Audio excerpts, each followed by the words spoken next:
Here I have Motorola Moto E40, and today I'm going to show you how to turn off front camera mirroring effect on this device.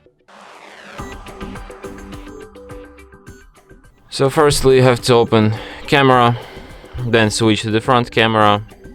So now let's just for an example take one photo with this feature enabled.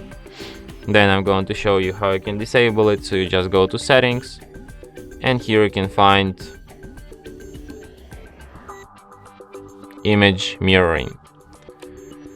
So let's take another one with this feature enabled, and as you can see, like on this we have lightning on the left side and on this one on the right side.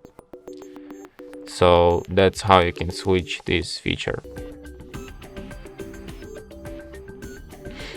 And that's it. Thanks for watching. If you find this tutorial useful, don't forget to hit that like button and subscribe to our channel.